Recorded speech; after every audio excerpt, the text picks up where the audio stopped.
Live from the Talking Joe studios, it's Talking Joe.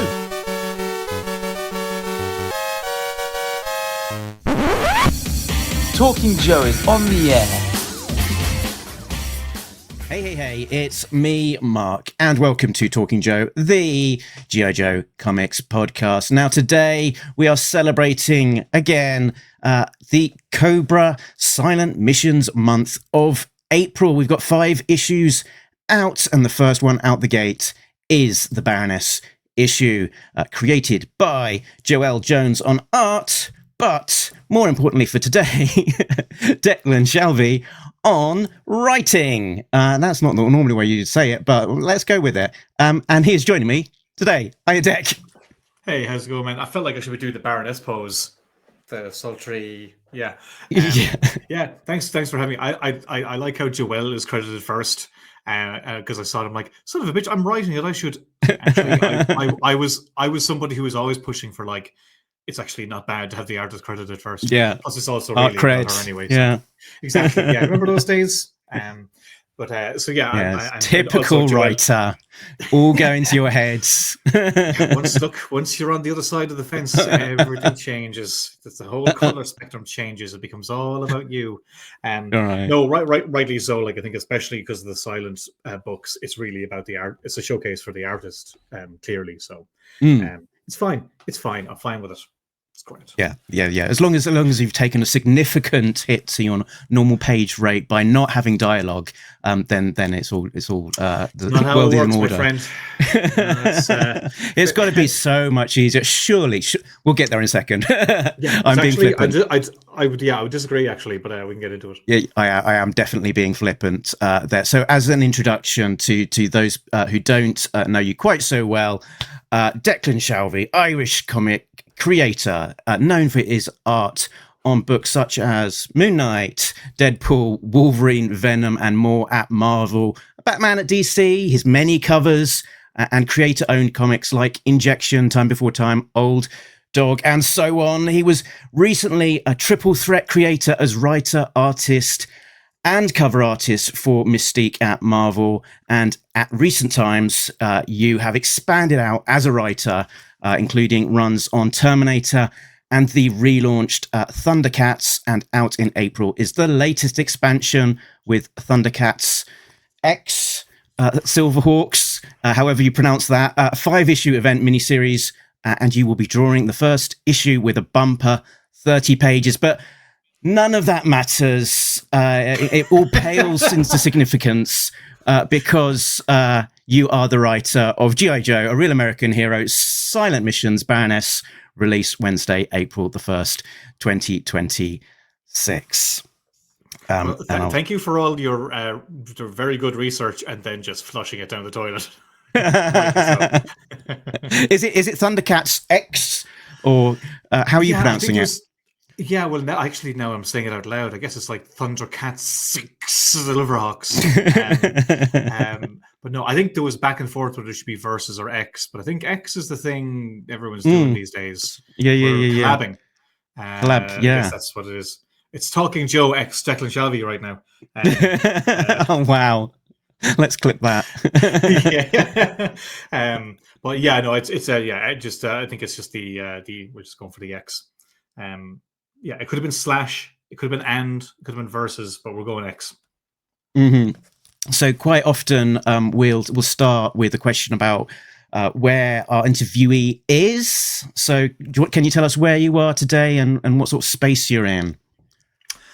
Yeah, I am in a small room in the west of Ireland. I am looking out at a car park outside my house, and a couple of schools, like a school I used to go to even when I was a kid. So I live in my hometown of Ennis in County Clare. And would you call this your like studio room that you're in at the moment? I would always call it a studio. Some people call it an office, but it's nothing too fancy. Just like a cupboard full of comps.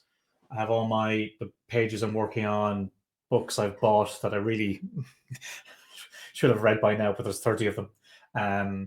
My Star Trek models, my Batmobile, and I have like all the books I've worked on in that white cabinet Oh wow. there. Hmm. And that is Black Widow page and an injection cover by JP Leon. Very cool. I got before he died, obviously. And a Star Trek cover, and yeah. So it's I didn't ask any of those questions. Scanners over there, just get there's a bin right here. But yeah, it's just the basic. This is where I've worked for the last 2-3 years, roughly. And yeah, anywhere I think when I lived in Dublin, I had a very nice kind of fancy studio, Hmm. like it's so neat, really. Like, and I just live in a small town. Hmm. It's nice and handy. And you mentioned your comps down in that direction, and I guess as a prolific artist, particularly a cover artist, you must receive an enormous amount of comps. How do you deal with the volume? That's a good question. I have a whole long box there that I put all my Thundercats. Because for comps from writing and covers, Mhm. I get comps and Thundercats. So that every single Thundercats comp I have is in that box there. And that's just one book, you know.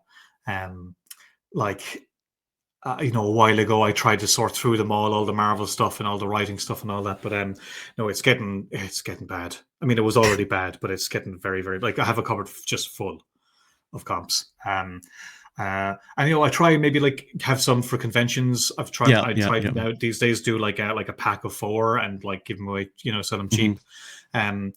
Just because you don't need 10 copies of each issue, you just don't. But they add up, especially if you're doing an ongoing book like Thundercats. There's 25 issues. Like, and you're getting sent. You're getting sent each one of the variants as well. And but if I didn't get them, I'd be raging. So yeah. Ways. If I didn't get comps for an issue, I'd be like, "What the fuck," But like, I just throw them on the pile, Okay, so in terms of GI Joe, let's talk about your history with GI Joe. When did you first come into your horizon, and kind of what's been your encounters with GI Joe from Baby Deck up to this point? I'm afraid it's very slim. Like, doing Thundercats and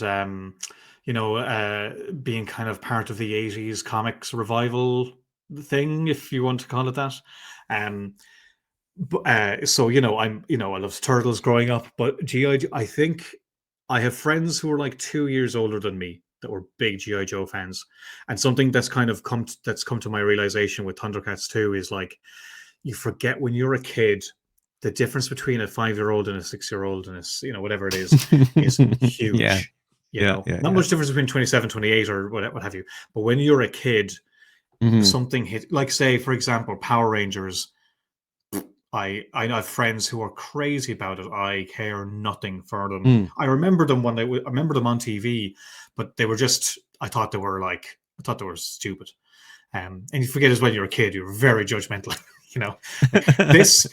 This action adventure thing is way dumber than X-Men. Let's hope you're not announced as the next writer of the Power Rangers. Hey, this will come back to haunt you. I'll do it. But like it was just a thing that's it was same as like Pokemon or when you get a little bit older and the stuff like that's for kids, not me. I'm cool. So I think like if I was a couple of years older, I'd be into Action Man and wouldn't care about GI Joe at all. If I was a couple of years younger, I'd be like Pokemon and. I don't know. What age are you, whatever Mark, else. asking? I am. I was a 1978 baby. So okay. So you're okay. Yeah, you're 4 years older than me. So I think that's probably why you're a Joe head and I'm not. Exactly. Because it was this short amount of time where it peaked and then kind of and then, faded and disappeared. Yeah. So I think I missed the boat on it, but I do remember the GI Joe toys a lot. And I hated them because they didn't match my Star Trek figures and my Turtles figures, because they were all what are they? They're 6-inch? What are like the standard toys? The standard ones are like 3 3/4 inch, like but generally action figures were like 5 a little inch bit bigger, depending on what it was, like 5, 6. I hated the Joe ones because they, I would play like with. I'd play like with my Star Trek and Turtles and Batmans, I could do my crossovers. But GI Joe didn't make sense for me because they were too small. Mhm, Even though they mhm. were very cool and they were way more, now Articulated. those Yeah. they were more articulate. The way toys are now articulated, larger size is great, but like they weren't like that back then. They were more, Yeah, you yeah, know, yeah. blocky. But the Joe ones were actually class. The thing is, I just didn't know who they were, so I thought the toys were cool, but I didn't know the characters. So I was never really a Joe guy. Um, oh yeah, again, aware of them, but like I don't think I've ever saw the cartoons. I didn't even see the movies, but then I heard the movies weren't great. You're not missing Like from much, no. from Joe fans, I'm not. I Yeah, have no yeah, yeah. judgment. And although I know somebody who was in one of those films, but yeah, so I'm afraid my Joe knowledge is very, very limited. I read the Duke Energon series. Uh-huh. I haven't read the GI Joe one yet, but I know Duke is a Joe. So oh yeah, because I did the cover. I don't know if you notice anything about that cover. Uh, well, it looks like he's standing on the head of a transformer or Yes. something Well, similar, and it's a he's also Decepticon head. facing left, which is less usual for a comic cover. True. I don't know why I did it though, actually. But yeah, that was it because they hadn't announced. I don't think it was known that the Transformers were coming into it yet. Uh-huh. So I knew it was. So I'd heard through like the comic, the whispers that was happening. So I asked if I could make it a Decepticon. This the Decepticon symbol, or no? Is it the Autobot? That's the Autobot. I can't remember now. Oh God, my brain's gone. But I wanted to. It was one of the symbols. I think it was the Mhm. Decepticon symbol. But I Yeah, it made looks that more head spiky. 3D. Mhm. Yeah, I made the 3D head, but like cropped it so that you can't actually tell it's because Okay. nobody was looking for Transformers at the time, so nobody was seeing them. But like, I'm glad I was cool that Skybound let me kind of secretly kind of put that in there. But no, so yeah, I did the cover for the book, but I'm a big fan of Tom Riley's stuff. I think he's an amazing Yeah. artist. So I read the hell out of that Duke book. I thought it was great. But I haven't gotten around to the Joe book yet. But I will, but it's more because I'm a fan of Tom's work. But yeah, I it's just even better. I think Tom just gets better yeah, and better. He's incredible. I'm not a fan of that. I wish he'd get worse because I can't really take it. Showing you up. But no, I feel bad, man. I guess you said when you reached out, I'm like, I'm just not a big Joe head, so I don't want the fans to think that I'm, That's right. I think it takes all sorts, and everyone has to. It has to be a Oh, first time for everyone. And this is from my big beautiful Joe sketchbook, drawn in Plymouth. It looks like that says 2018 or yeah. flattened line. I think you had So to show me some reference too because I didn't know how to draw 'em. so that was my first knowledge that maybe you didn't know too much about G.I. Joe, because I said, can you draw a G.I. Joe character? And you said, well, I probably can, but I'll warn you that I don't really know anything about them. But yeah, you did a grand job, and this was one of the days when you were sort of in that stage where you were experimenting with bringing along some watercolors to the cons. So you were adding a That's bit of right. a Yeah. splash of color to this Snake Eyes. Yeah, it was Blue. short lived. I didn't really know what I was doing, but no, I'm happy with that. That's a good one. I'm glad I'm not embarrassed. Very good. So yeah, let's I mean, we could talk briefly on your career that you sort of you broke in. How many years ago was it? It's quite a while. Yeah, I mean, was it 28 days later was the big breakthrough book, maybe? Yeah, I was doing UK based stuff. I was doing like small press stuff in Ireland, and my kind of my first big job was actually, so I found it today in the local library. Actually, it was a Yeah. Frankenstein graphic novel for Classical Comics, and that was a UK publisher, but they were doing books for like they were doing like it was Frankenstein in the original Mary Shelley wording, and then they do a kind of a simplified version for younger readers, and they did that with Shakespeare, stuff like that, like where they do more kind of simplified language so that kids could understand the story through comics, and then they could go and they could read the more proper Shakespeare version, stuff like that. So I did that, and I did a Sweeney Todd graphic novel, and that was great. That was my first, like, getting to work in comics was huge for me. But I knew that, like, I could. Nobody in the States is going to be reading UK, like, education based comics. Like, there's nothing wrong with any of that. It's just if I'm trying to like Yeah. make a name for myself, staying on those books wasn't going to do it. And as it turned out, I got an offer to do 28 Days Later, and I did a tryout, and I didn't get it. Somebody else got it. But I think whoever got it got a Marvel job. And then all of a sudden they needed somebody to draw the book, and they called me back. So that's my glorious breaking in story, is somebody bailed. But so that was, I think, 2019, maybe, when that book came out. And I was on that book Not for about a 19. year. Sorry, 2009. 10 years before that. Oh God. Yeah. 2009. And then 2010 is when I got my first Marvel gig. That was like about a year later. So I broke in as an artist, and I was there for years. And then I did Moon Knight with Warren Ellis, and that kind of like you read Thunder Bolts. I remember, right? Yeah. Did you read it? Yeah, because remember, you collected. So that was kind of that was a fun book. It was a big superhero book, but it was kind of like, it wasn't a big profile book. It was kind of a C-list book with, like, not big characters. So we got to do a lot of really fun stuff on that. And it was a great place to kind of, like, get comfortable at Marvel. And then moved on to Venom, and then Moon Knight with Warren, which changed everything really.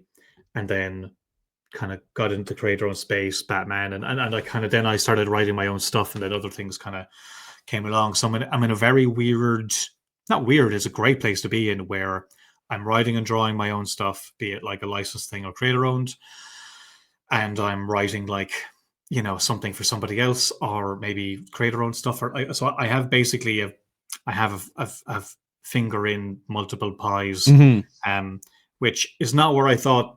That's not where I thought my career was going to be when I was a kid. I thought I'd just, like, draw, and that would be it. But it's a great place to be. It's made it that I can kind of be not picky about what I work on, but like I'm actually kind of lucky. Everything I get asked to do is something like, Terminator. I never thought I'd be asked to do that, but I'm like, yeah, that's class. Or Alien beforehand. I'm like, who would think of me to write an Alien story? But they did ask, so I'll do it. So yeah, it's a very straight. I couldn't have predicted things would go this way, but it's a great place to be in. Absolutely, and as a writer, as an artist, sort of turned writer, artist turned, in some cases, just writer. It's quite it's quite unusual for that kind of dynamic of someone who's sort of in that artist space to be just purely the writer, and as well, there's probably not too many examples of people having that kind of that career arc. I guess Jimmy Palmiotti. I guess. I mean, you forget that there's a lot of writers start out as artists. Remember, Brian Michael Bendis was trying to break in as an artist. And, like, that didn't work out, but I think he's doing fine. Sometimes it's that they say, well, I wasn't really good enough as an artist, so I had to become a writer. Well, I was good enough as an artist. It's debatable whether I'm good enough as a writer. I think you've earned your cred. Well, I do have, you do have some. I mean, I think in some ways you could be asked to draw. I think early on I was asked to write something. I think maybe some editors know that, like, they want to write their own stuff. This artist has gotten full of themselves, and now they think they can write their own stuff. So they'll offer you things to write to get you to draw them. Which isn't it's not a bad way to get work either. I'm not complaining. And I think, some editors are smart like that. They'll be like, well, he probably won't just draw it, but if we could get him to write it too, that might convince him, and it does work in lots of cases. And I thought that might be the thing where I get writing work, but then it turned into just getting, like, Alien. I didn't draw. I ended up drawing some of it near the end, but the first arc was just writing, and I think I did one cover. I like doing covers to books I write. I think I Mhm, have a bit. mhm, I get a sense of more ownership without having to do any of the actual hard work. It feels like, yeah, I did this, even though I didn't. But yeah, I mean, last year I wrote, I drew half an issue of Mystique and two short stories. Oh wow. That's all the story stuff I did last year. I've already beaten it by this year by 1 month. Um, uh, and that's not what I thought. I think that's when I realized actually maybe I am a writer, is when people were just looking for writing and weren't looking for drawing. Mhm. Because you have to kind of you have to get in your own head too of like, am I just really faking my way into this career? And when you're Arguably, writing, you still approaching it like visually? Do you still like sketch things out, or do you just deal with the words on a page? no, I don't. I don't sketch anything out because I feel I think it crosses a line for whoever's drawing it. Um, I want to have a sense of ownership over everything I write, but I also don't want to be one of those guys who like I think when I worked with Andrea Bricardo on Alien, he told me he was scared to work with me because he thought I'd be very like, this is what I want you to do. I'd Mhm. be very controlling. Um, but like that's not how I work. Like I think I learned to do it from working with Warren, actually, on Injection and on Moon Knight, where um, he'd have something very specific in mind here and there, and he would Mhm. want you to do that. But 90% of the time, it's, do what you like. And I think I'm kind of the same. Like if an artist feels like that they're in control of the visuals, which I mean, sorry, not feels like they are, but if you start kind of, I want to have project a sense, maybe an aesthetic of my own, but like there's no point working with another artist if you're not going to like work with them.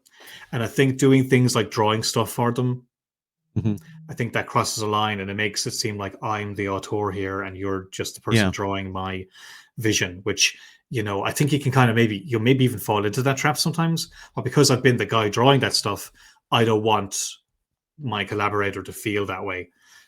Now, sometimes if it's just a thing where like I can't quite describe the thing, I think sometimes I'll have it in the script. I'll try to describe something and I'll say, if you want me to draw it, let me know. I remember my first script with Jeff Parker, or one of my first ones with Jeff Parker. He had a similar thing in Thunderbolts. I remember he had some kind of device and he offered to draw it. And I said yes, because I wanted to see him draw. Yeah, I don't think actually he actually didn't do it in the end. I had to figure it out. But little things like that, like I know it might seem like I'm kind of being overly worried, but you know, it is as an artist, you're drawing a script for so long. Like what takes me a week to write takes an artist maybe a month or a month to have to draw. Mhm. And it can be, if you're feeling down or you're feeling put out or you're feeling like you're not really being appreciated, it makes the job a lot harder. Mm. So I think stuff like that, like we're doing layouts for other people, things like that. I think I'd only ever do it if I was asked by the artist. Otherwise, I Mhm. think it just feels like you're just kind of stepping on their toes a little, and they probably won't say anything. But I don't know. I don't want to. I think stuff like that can really get to the back of your mind, and that can end up crippling people sometimes. Yeah, and I've heard stories about some writers, particularly sort of more visually oriented writers, potentially sort of sketching something out for their own benefit, and then just screwing up and putting a bin and never passing it on to the Yeah, I think artist. like Grant Morrison. I think I've heard that about maybe Grant Morrison, yeah, something yeah, like yeah, that. Yeah, definitely. which that makes sense. But I think because I think visually, like again, to praise Warren again, but some writers you'll work with and they don't have a good visual sense. But like working with Jeff Parker, he was an artist, so he had a good visual sense. Brian Wood was the same. But Warren isn't an artist, but yes, his visual sense was fantastic. So you end up reading the script and it all kind of clicks really easily. Um, like I'm not a verbose writer in scripts, but I Hmm. do maybe if I'm establishing a scene, I'll write a lot to describe what needs to be in there just so that the artist knows. But I don't think I need to do that like drawing things out because I have an image in my head already. So it's more of a case of describing it on the page in a way that like doesn't also because sometimes a big block of text in a script is really annoying to. You're like, oh Jesus Christ, I gotta read all this. Okay, time to get the highlighter pen out. Yeah, exactly. I did have a script where I had to get a highlighter pen out. I'm like, I would never do this to somebody else. So it's a way of keeping it kind of bright and not bright, but light and not bogging somebody down in a reading exercise. But I think my strength as a writer isn't necessarily writing; it's that I have a fairly good visual sense. So I know how to write a comic. I don't know if I could write other mediums. I haven't tried, but I think I know how to make a comic. Yeah, and a lot of what you're writing has got an audience of one, which is the artist who's got to draw it. So it's a very different kind of experience, isn't it? So bringing it back round to G.I. Joe and Silent Mission's Baroness. Let's talk about how you got involved in the project. So I know from your Declarations newsletter, I think the first time you mentioned this as Project Quiet was in June 2025. So this has been in the hopper for a little while. Yeah, for a one shot, it's been a long process, but I think Skybound are really good for working well ahead of time. Thundercats and Terminator is a lot more flying by the seat of your pants comics making, but I think Dark Horse and Skybound have a good reputation for like scheduling the shit out of it, like way ahead of time. But what happened was I was at a show. I was at C2E2 in Chicago last year, and I was talking to Jöelle, who I've like only really gotten to know in the last couple of years. But I know her work for years, like Batman and Lady Killer and Wonder Woman, and so I knew her work well, but I just didn't know her personally that well. I got talking to her that year, and she asked if I'd be interested in. She was offered. Again, I hope none of this is out of school or anything, but I think she was offered to write and draw the Baroness thing, but I just didn't think I think she just wasn't really interested in writing. And I do kind of get that, having written a lot, because I know she wrote like Wonder Woman and lots of stuff. I'm a little bit more bullheaded right now, where I just want to draw stuff that I write. But the problem is, like I'm writing Mumra right now, and I'm writing something else, and I'm writing something else, and I'm like, there's another thing to do. What's the other thing to do? Oh yeah, the thing I'm fucking. Sorry for the swearing, by the way. I'll try to stop. You forget that also you have to draw something, and you're like, oh, I got to write that bloody thing as well. So I kind of do see the appeal of like just switching off the inception bit, where for me, writing, a lot of it is like making building the machine, and drawing is just getting to play in that playground. So I think maybe I haven't asked her, but I suspect she just didn't really want to build a playground. So she asked me, and I'm like, I think you should do it. You don't need me at all. And but I think she's like, I just don't really want to write right now. I was like, fine, I'll slum it. Because no shade to anyone I've worked with before, but like I tend to kind of work with people who creator-owned wouldn't be very known, and I try like give them a project where they can be spotlighted. Or at Marvel, I'm as the writer, I'm the more known name, and I'll be paired with maybe a newer artist that Marvel have brought in, something like that. I'm not working with like, I'm trying to think of like, I'm not writing for Ryan Stegman or Steve McNiven or Chris Picciolo. You know what I mean? Like, as creators coming in, you kind of like, you'd be paired with people who kind of like to big you up. But like, I'm not saying ever I get paired with everyone to big them up, but like, I have not been paired with anyone to big me up. We put it that way, Andrea on Alien, I didn't really know his stuff, but he'd been around for years. He'd done a lot of really good stuff. I just didn't know him personally. I think what else? That doesn't put I was just gonna say you're like the bizarro Mark Miller, who will only work with amazing creators. Yes, I'll only work with terrible creators. No, I'm just kidding.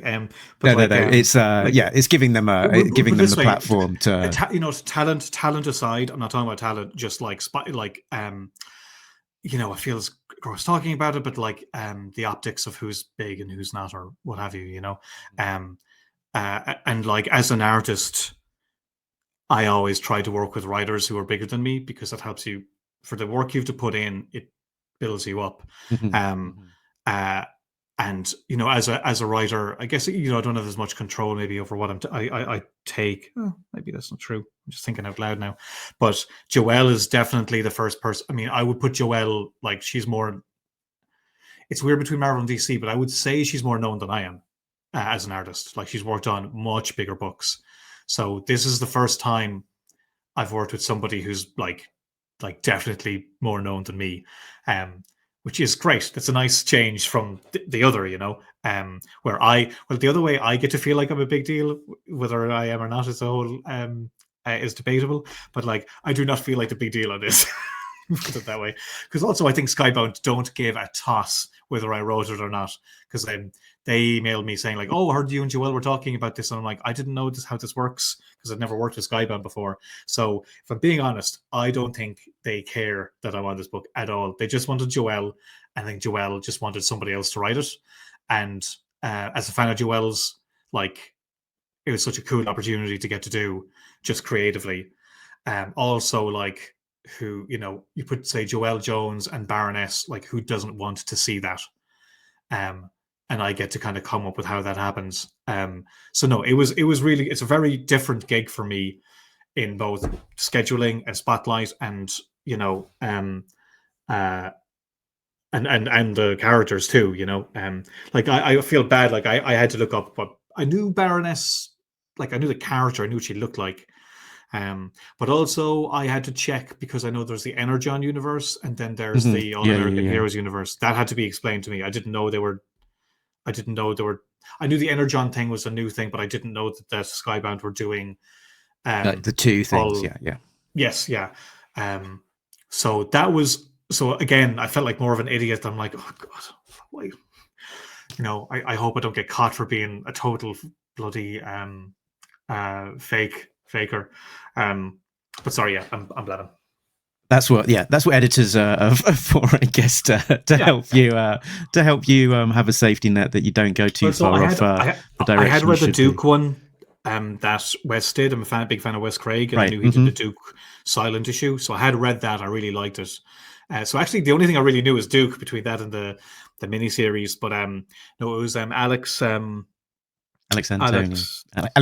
yeah. When he sent me all the Sssilent issues for the previous one, he told me they were doing them for the villains now, and I didn't know Baroness would be the first one, but like I love Sssilent stories. I like kind of did one in Nick Fury. I did a Sssilent annual for Alien. I did a Sssilent issue in Thundercats. I've actually done a good few Sssilent stuff, and I love Sssilent comics. I think they're fantastic. When you're as an artist, you're often like people say like, oh, I'm not sure how to read them, and might say to people like, if you can't read it, then I haven't done my job as the artist. You should be able to read it without dialogue. That's the ultimate test, for an artist. But so getting to do stories that are just going to be read like that is really cool. Right. I noticed as well the your name attached to one of the new Quiet Place issues. I'm guessing you're doing a variant cover for that. Yeah, I did a cover for issue 2, I think it was. That's. I mean, the cover is different, but like actual storytelling is a whole. Because that's it. I think like apparently you're like, oh, Sssilent story. This will be easy to write. So dialogue wise, yes, like nice. I don't need to write any dialogue, but it's a lot harder to. Like I said before, is like when you're doing a script, just like you're building the playground. But like, if only you and me understand the playground, then anybody watching it won't make sense. Who's watching Playgrounds? this is going down a dark path. Like you know what I mean. That like if you and me are just having fun, but like it's for an audience and the audience doesn't understand, then that's a problem. So I need to try and make sure that like what I'm constructing for the artist flows like downstream in a readable way as much as I can. Like, because you can't, you know, I don't say you're directing the artist, but you're creating the space in which they play, I guess. Yeah, like I said. So it's the best way to look at it. So you're starting on this project. You've got, I guess, a few things going on. You've got I guess, research to do to kind of understand a little bit more about this world. You've got probably ideas percolating just as an instant reaction to a fun silent story. You've got a co-creator who might have ideas of some sort of their own, and then you've got an editor who's might be ushering you in another direction as well. So how's it all come together as the first few steps to kind of getting this show on the road? Yeah, that's a good question, because it's always different. Say, when I worked on Alien, there's because all these things have licensors you're dealing with, licensed comics. Like Alien was like, I don't say hard. There were challenges working with 20th, I'm not complaining, just, there was probably more things to talk about. Thundercats and Terminator have been very hands-off, which is great. And then you're working with Skybound, who have their own they have their own thing going on. This isn't that. It's more, it's the All American Heroes part of it. But like they also have license to deal with, so everything's new and you don't really know. Also, I'd never worked with Alex before, so things can seem fine and you don't know how they're going to go. But I think it was all fine. I mean, because it's a one shot and it's silent, so it's not like there's a lot of stuff to get caught up in. Yeah, I feel like it's when we were talking about when we were talking about last April when they did the 5 previous issues. This is in the real American Hero universe, which is kind of the Larry Hama universe, and he's got a very strong voice of his own. And I think having no dialogue means that it's one part of the puzzle that could make you feel out of place, because you don't have to have the voice exactly right.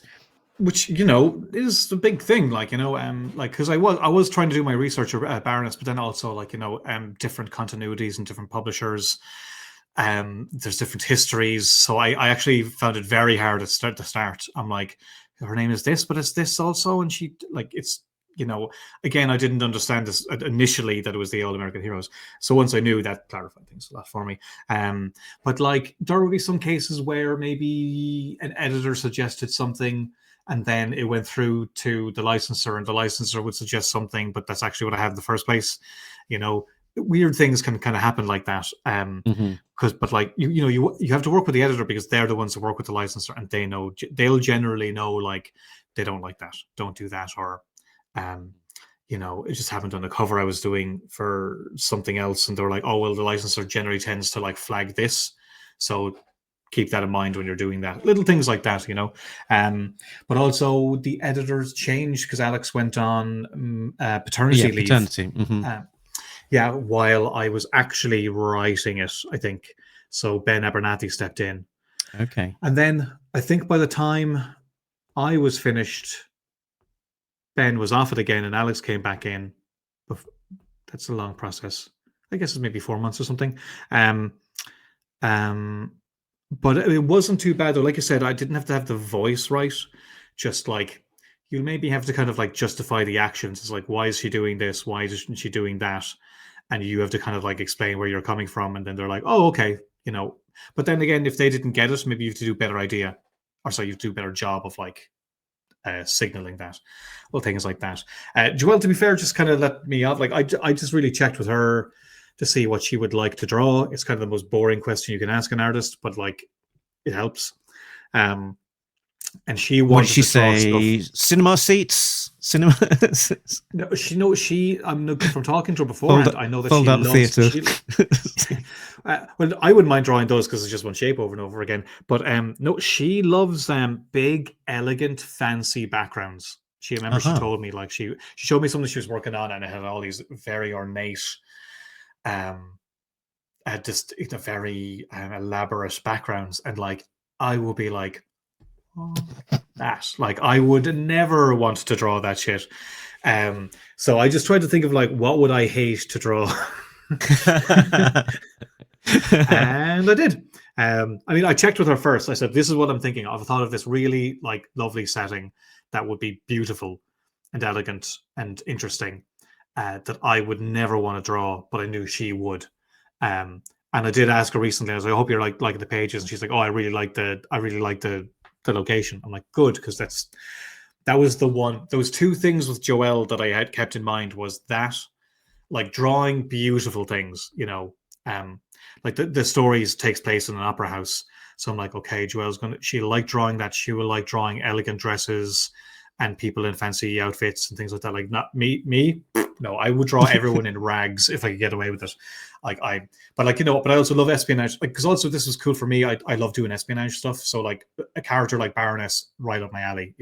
So even though I didn't know her very well, this is a genre that I'm very comfortable in. Um, um, and also, when you're writing, if there's moments you're like, oh, like you could see it in your head and you'd like to draw it, I always feel like that's a good test for me is like, would I like to draw this? And I'd like to draw the storytelling. I just wouldn't like to draw the backgrounds. Um, so that was it. It's you're trying to make something that anybody can read, but also something that like the artist is, again, because it's it's silent storytelling. You really need to give the artist something to work with. So I really, they say a script is a love letter to an artist. So like I went through Joelle's right here, Lady Killer, because I know she really cares about that book. She wrote it and drew it. I think that's like her as a storyteller distilled down. Pardon me, sorry. Distilled down into something the most pure version of her. So I went through that book. I looked at like how many panels she used, like how her storytelling was, and I thought it was very similar to mine, my kind of pacing. So I was like, okay, I feel like there's artists who want like 16 panels a page, and there's artists who want 3. So I needed to figure out what her pacing was, and it was quite similar to mine. So once I knew that, I figured it was really the only changes were cosmetic, basically. Like I said, the location, everything else, I felt like we would gel fairly nicely. But I also don't know because I haven't really talked to her since, because I know she's got other projects too. So once I handed in the script and I asked like, "Is it all right?" and she's like, "Yep." I was like, "Okay." So I've been dying to see pages. So she sent them to me this week, and it looks fantastic. But I literally haven't seen like, the book was announced. I'm like, "Oh wow!" Like we're with Jöelle Jones. I hadn't seen anything yet.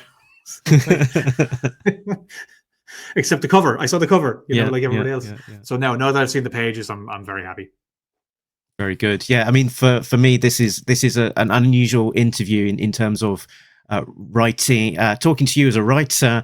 You know what the story looks like, and until what the story on the written page looks like, but less so the visuals until just this week gone. Whereas I'm completely in the dark beyond just the cover and the blurb for this one. So it's a spoiler free one from me by default, because I don't have anything to spoil at the point of recording, which is interesting. So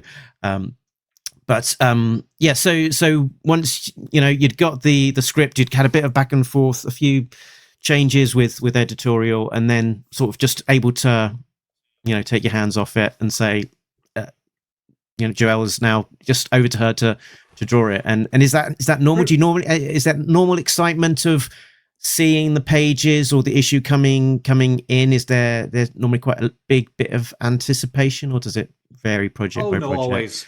No, there's always anticipation to see this stuff. It's just, I think maybe this one, it just faded away a little just because it had been so long since I'd written it. And I hadn't reached out to Jöelle since, because again, I knew she had something else she was also working on. So like, I didn't want to be like, "Have you drawn it yet? Have you drawn it yet?" Like, I'm trying to be cool. But like with other stuff I do, I'm way more in the weeds of things. With Thundercats, I know like I see pages coming in one by one with Drew, or I'm a lot closer to the bone on all those books. So also, I've just been busy with those anyway. So I kind of just filed the Baroness story away once it was finished. Yeah. And just some things you just let them take the time to take. And again, also, I had the script in so early. I'm sure it was to give Jöelle lots of time to work on the story too, or work it around her schedule. So like stuff, because I've been on that side of things, I know to just like leave it alone. Also, again, I cannot stress this. I do not think Skybound give a rat's fuck about me. So, I think you see sometimes where like there'd be a project with a brilliant artist and there's like a writer on it, and good for him or her who's on the project, but no one fucking cares. They want let's just say it's me and Olivier Coipel, okay? I'm writing it, and Olivier Coipel is drawing it in this fantasy scenario, which will never happen. But let's just say it does happen. No one cares about me. They want Olivier Coipel happy drawing that book. So, but you'll see there's guys like who were trying to like get in at like, oh hey, look, I'm a big deal too. It's like no. We're here for a little pal, So that's kind of how I feel on this book. I was very happy to be asked. It was very nice of Skybound to ask me, even though it was Jöelle who asked for me. And I cannot stress, like, they were great to work with. Everyone was really nice. I'm not saying like, these guys don't. I'm not saying it in any kind of sense of like bitterness. I'm just like, I think I'm just being realistic. They want Jöelle drawing Baroness. If I were them, I'd want exactly the same. Who's writing it? Anyone, whoever, whatever, just as long as Jöelle draws Baroness. So I think I have a fairly healthy view of my place in this project. I think you're being very modest. I think you've got enough on your old me of that. But you've got enough on your CV here now as a writer that I think you're at a level that maybe it's no strange thing to be seeing you approached, but particularly with the success of things like Thundercats. Where you're kind of the showrunner on that one, as I see it anyway, and it's so that's been a giant success, and up to this point, it didn't feel like kind of Thundercats was in that zone of that kind of tier of books. So I didn't think it was when I took it on. I just thought it was going to be a fun 12-issue series, and then the numbers for issue 1 came out, and now it's a kind of a line of books. It's a line, like it's like an Energon universe. It's the Thunderverse or whatever. I mean, which is it's crazy. I'm very grateful for it. I really enjoy it, but also it's fun to just do something like this. Like to just creatively silent project, make that work with someone like Jöelle in that world. Like it's it wasn't a huge task. It's not like a mini series or something. These kind of one shots could be tough because you're trying to get a lot in on a one-off thing, but no, they're cool challenges, and like and I know I was fucking around there, but like no, it was cool. I love what Skybound are doing on a lot of stuff. I just thought they're doing Mask now. Oh, that's so cool.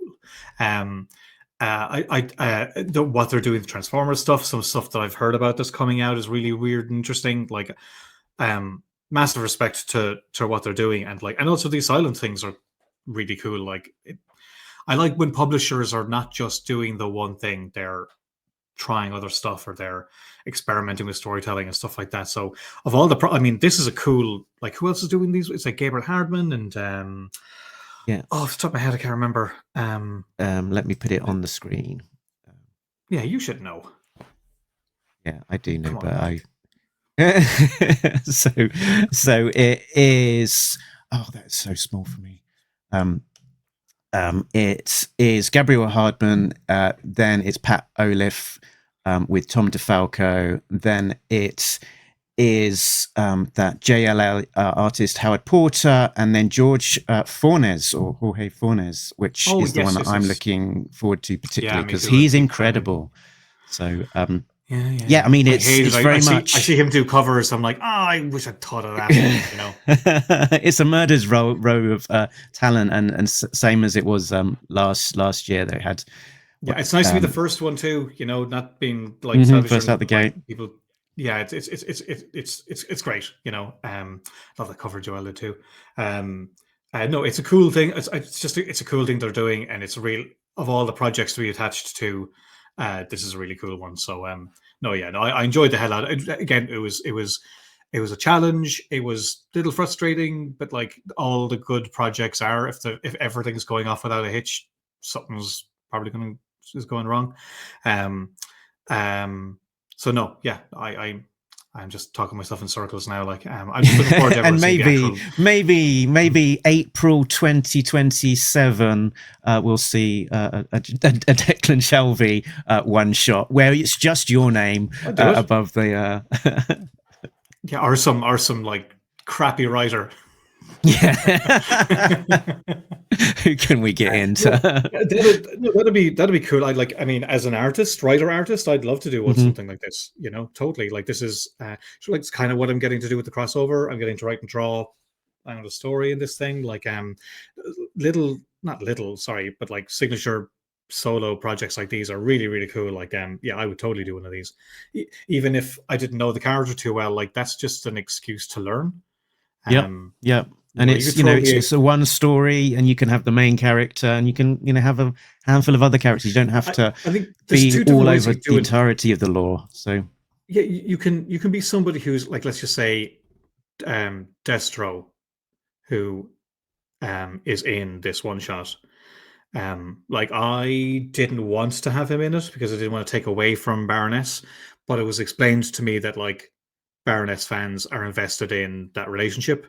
So I was like, okay, you know, especially with like a solo female character, I didn't want to kind of make it about the guy that much, but also like a relationship angle is interesting too. So that was fine. But let's just say Destro, I know very little about him, but like if you give me 20 pages to tell a story, I could find something cool. But there's also people who like are, let's say, but maybe there's another artist who's a massive Destro fan. Like maybe he or she is the one to do it. But like also if you're a massive fan of something, sometimes it can be a wrong thing to do because you like the character so much. It's it paralyzing. Yeah, I had that problem with when I was doing Batman. I was like, I can't believe I'm going to get to do this, and then I was about to start, and I like collapsed, I crumbled. I'm like, what am I doing? So you know, it's a double-edged sword. But I think what they're doing with this, like say with Gabriel Harriman and like whoever, I personally am more interested in like ones that are like a writer artist because I like, especially with silent storytelling. There's no risk of miscommunication between the collaboration. So I like that personally, but it's actually harder to write one for an artist to draw one, I think. So it'll be interesting to see how they all kind of pan out. But no, if I'm asked to, sorry, Mark, go on. I was going to say last year there was the 5, and 4 of the 5 I think were writer artists and not necessarily artists known for their writing. Like Leonardo Romero had a great issue, but I don't think of necessarily him as being a writer, but he did very well. And he wrote and drew a story for my Old Dog anthology. Okay. And it was fantastic. You know, again, he's a great visual storyteller. But you're right; people may not know someone for that. But I think you can take a chance. Like actually, Nate Cosby's got a dynamite for that. Like I see him giving artists opportunities to write, and at other publishers, you'll see editors giving artists a chance to write and draw. Like I said before, sometimes it can be maybe not calculated move, but like also it can just be a cool thing to see. And yeah, that Romero one was fantastic.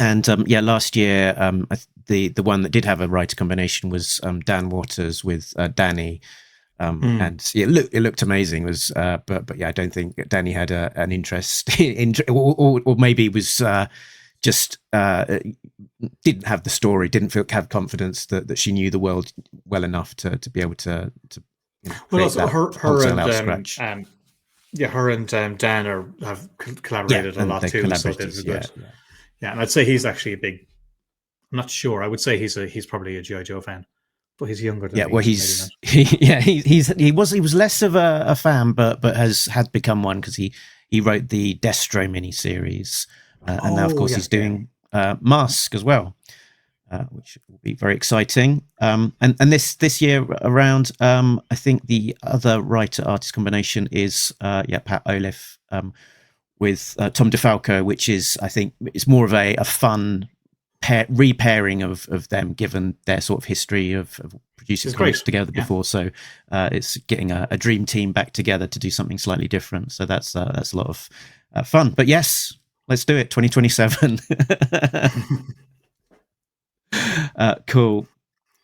Was there anything else about the project that we've not talked about that you wanted to flag, like a particular, maybe a particular element that you thought worked particularly well, that when we'll see it you were very pleased with? Or well, just probably like the massive falling out me and Jöelle had, just a huge bitter argument. No, just kidding. No, it's actually hard to say because it's not all done. Well, I mean, it doesn't need to be lettered as such, so it's fine. I haven't seen the colors yet, so there's still fun for me to see it come together. So yeah, I can't gauge it just yet, but I can say what I've seen looks beautiful. Like, I kind of know Jöelle a lot for like kind of like stark black and white work, like on Batman and Lady Killer, but like she's doing a lot of this very kind of texture value work, a lot of kind of like gray rendering, like it looks like it's charcoal, but it's not. It's like digital, but it's like a lot of value rendering work that she's been doing more of in the last few years. I didn't know she was doing it on pages though. I've seen her do it on covers, but the pages are fantastic. So no, I've still need to have enjoyed it in its final form, but going by what I've seen, it looks great. So I will highly recommend it for every reason other than me being involved. Very good. Yes, and the final step will be Mike Spicer on the colours, yes, who's been doing a lot of work with the likes of Daniel Warren Johnson on Transformers. So that should I'm very curious to see how that's going to look together. Those two, that's going to be interesting. But yeah, I haven't seen that yet. Cool.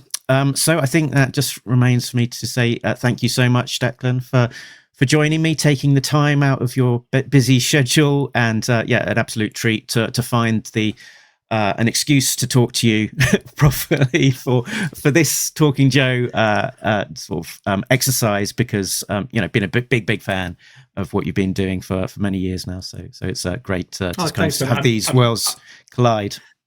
I'm glad I finally did something that justifies talking to me. But I know, man. Thanks a million. Like, and fair play to you. I do love your little microphone logo thing with the snake eyes thing. I have to say, that's pretty cool for what it's worth. I've got a little thing on my actual microphone there as well. Oh, very nice. See, I get it. I know what snake eyes is. There we go. Yeah. But no, thanks a million, man. Thanks for having me. Cool. So, where's the best place for people to find you? I guess if they do a search for the Declarations newsletter, would that be the place you'd point people to? Yeah, well, I would say if I go to my website, I have, everything's kind of up there, but also there's a link to the newsletter there, and I'm on Instagram and Twitter as Declan Shalvey, all one word. But the newsletter is probably the best place because, with social media, you can miss a lot of stuff. With the newsletter, I'll kind of like let people know what's coming up, or I'll give little peeks of like stuff people haven't seen yet, things like that. So that's bi-weekly. So I'd give that a go. And if you are new to Talking Joe, talkingjoe.co.uk is the website. That's where we can be found, pointing us to the YouTube podcast platforms, Twitter, I still call it Twitter, Facebook, and Patreon. Big thanks to our Patreon members, as always, who find us at patreon.com/talkingjoe. And before I go, as always, we'll just wrap up by reminding our listeners that No one might. Nobody Beats Talking Joe, an international podcast. My co-host normally sings that, and so I can only get a fraction of what he achieves with that. But there we go. Yeah, I can't pull off Thundercat. So I just not, I can't sell it. I've been forced to now and then. Very good. Thanks so much. Until next time. Thanks a million, Mark. Laters.